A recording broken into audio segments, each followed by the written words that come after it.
Qualified accountants had a very specific view of internal audit, and their view was internal audit is where all the failed accountants end up. Those that aren't able to do a proper accounting job end up in internal audit. And there was a level of me that believed that my whole career.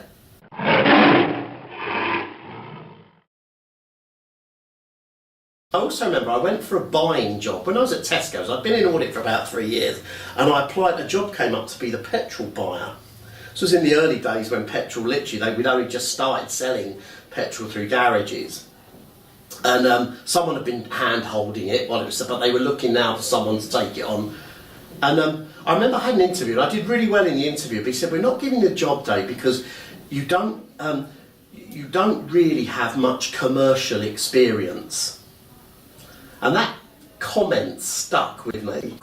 And the third thing is I grew up with, I left school at 16.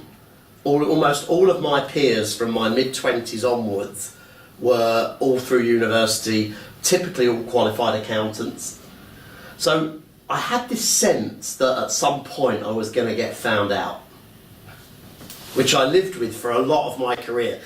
Someone's going to come in one day and just go, "What the f*** are you doing here? We're on to you, get out. You know, how did you sneak your way into this job?" And I really had this sense that of inferiority that I carried. And it was only actually working with my coach Joe when he made me tell that story I've just told you, but in a very different way, that I suddenly saw the richness of what I'd done. Because how many people can say over a 20 years time span they've been involved in every single aspect of business, not at a surface level, at a detailed understanding level. Not only had I done that, I'd also spent thousands and thousands and thousands of hours sat in front of people trying to figure out if they were lying to me or not. So these two key skills, even when I became a business coach, it's not until it was pointed out to me that I had these two key attributes that I suddenly went, "Christ, I'm really valuable in the world."